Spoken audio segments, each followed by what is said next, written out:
Hello बच्चों, स्वागत है आपका मेरे और आपके चैनल स्टडी क्लास पर। आज मैं आपको कक्षा 6 भूगोल हमारी पृथ्वी का पहला पार्ट सौरमंडल का क्वेश्चन आंसर करवाने वाला हूँ। और बच्चों, इससे पहले मैं इस पार्ट को अच्छी तरह से पढ़ा चुका हूँ। अगर आपको इस पार्ट के बारे में पढ़ना है तो उसका लिंक आपको कमेंट बॉक्स में मिल जाएगा। आप चाहें तो उसको देख सकते हैं। चलिए शुरू करते हैं। तो चलिए, पहला प्रश्न है, रिक्त स्थानों की पूर्ति कीजिए। पहला है, क्षुद्र ग्रह किन दो ग्रहों के कक्षाओं के बीच पाया जाता है? तो बृहस्पति ग्रह और मंगल ग्रह के बीच पाया जाता है। और दूसरा, सूर्य से सबसे नजदीक का ग्रह है, कौन ग्रह है सबसे नजदीक में? वो है बुध।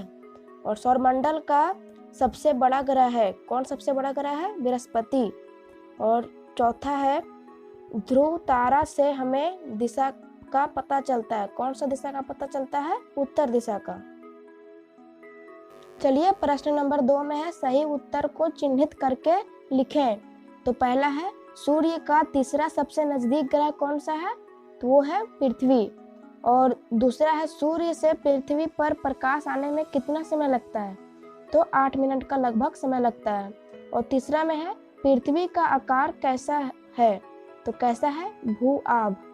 और चौथा है, पृथ्वी को किस ग्रह के नाम से जाना जाता है? तो वो नीला ग्रह के नाम से जाना जाता है, क्योंकि पृथ्वी पर 2/3 भाग जल से घिरा हुआ है। चलिए, प्रश्न नंबर 3 में है, निम्नलिखित प्रश्नों का उत्तर एक वाक्य में दीजिए। चलिए, पहला है, किस ग्रह को लाल ग्रह कहते हैं? किस ग्रह को कहते हैं? मंगल ग्रह को लाल ग्रह कहते हैं। दूसरा में है, सौरमंडल का सबसे छोटा ग्रह कौन सा है? तो बुध सौरमंडल का सबसे छोटा ग्रह है। चलिए, तीसरा है, ग्रह किसे कहते हैं? तो उत्तर है, सूर्य या किसी अन्य तारों के चारों ओर परिक्रमा करने वाले खगोलीय पिंडों को ग्रह कहते हैं। चलिए, चौथा में है, ग्रह और तारा में क्या अंतर है? तो उत्तर है, तारों के पास अपना ऊष्मा एवं प्रकाश होता है, परंतु ग्रह के पास नहीं। चलिए, पांचवा में है, पृथ्वी को अनोखा ग्रह क्यों कहा जाता है? तो क्योंकि सौरमंडल में पृथ्वी ही एक ऐसा ग्रह है जिस पर जीवन पाया जाता है, इसीलिए पृथ्वी को अनोखा ग्रह कहा जाता है। चलिए, प्रश्न नंबर 4 में है, लघु उत्तरीय प्रश्न। पहला है, मानव निर्मित उपग्रह पर संक्षिप्त टिप्पणी लिखें। चलिए, उत्तर है, यह वैज्ञानिकों द्वारा बनाया गया एक कृत्रिम पिंड जिसका उपयोग ब्रह्मांड के बारे में जानकारी प्राप्त करने के साथ साथ पृथ्वी पर संचार माध्यम के लिए किया जाता है। चलिए, दूसरा में है, सौरमंडल के आंतरिक और बाह्य ग्रहों में अंतर स्पष्ट करें। तो उत्तर है, सौरमंडल के आंतरिक ग्रह सूर्य के नजदीक हैं और लेकिन बाह्य ग्रह दूर है।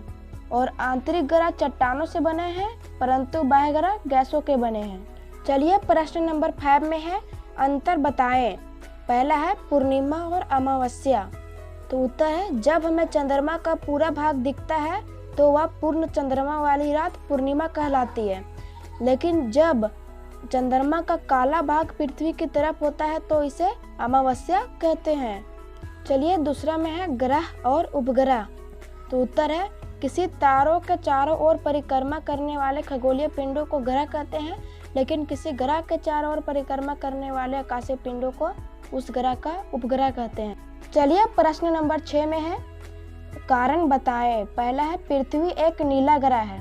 उत्तर, क्योंकि पृथ्वी का 2/3 सतह पानी से ढका हुआ है, इसीलिए पृथ्वी एक नीला ग्रह है। चलिए, दूसरा में है, पृथ्वी सौरमंडल का अनोखा ग्रह है। उत्तर, क्योंकि पृथ्वी पर ही जीवन संभव है, इसीलिए पृथ्वी सौरमंडल का अनोखा ग्रह है। चलिए, प्रश्न नंबर 7 में है, दीर्घ उत्तरीय प्रश्न। पहला, सौरमंडल किसे कहते हैं और सौरमंडल के विभिन्न सदस्यों का वर्णन करें।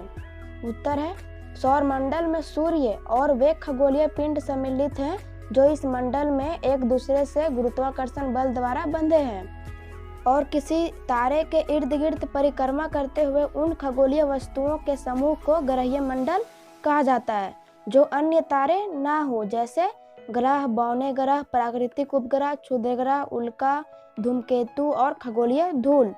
और हमारे सूरज और उसके ग्रहीय मंडल को मिलाकर हमारा सौरमंडल बनता है। और सौरमंडल के सदस्य क्रमशः सूर्य, बुध, शुक्र, पृथ्वी, मंगल, बृहस्पति, शनि, अरुण, वरुण और क्षुद्र ग्रह। चलिए दूसरा में है ब्रह्मांड किसे कहते हैं, इसका सात चित्र वर्णन करें। चलिए उत्तर है करोड़ों तारों, बादलों तथा गैसों से आकाशगंगा का निर्माण होता है और इस प्रकार की लाखों आकाशगंगाएं मिलकर ब्रह्मांड का निर्माण करती है और ब्रह्मांड की विशालता का कल्पना करना अत्यधिक कठिन है। वैज्ञानिक अभी भी इसके बारे में अधिक से अधिक जानकारी एकत्र करने की कोशिश कर रहे हैं। चलिए बच्चों, यहाँ पर हम लोगों का चैप्टर हो चुका है समाप्त और इसी तरह मैं अगला चैप्टर भी पढ़ाऊंगा और इसीलिए मैं कह रहा हूँ कि मेरे चैनल को सब्सक्राइब कर लें। सब्सक्राइब करने से आपका फ़ायदा होगा कि मेरा आने वाला वीडियो सबसे पहले आप देख पाएंगे और सब्सक्राइब करने से आपका 1 रुपया भी खर्च नहीं होगा, इसीलिए कर दें। चलिए बच्चों, आप लोग अगला वीडियो का इंतज़ार करें। तब तक के लिए बाय बाय, थैंक यू।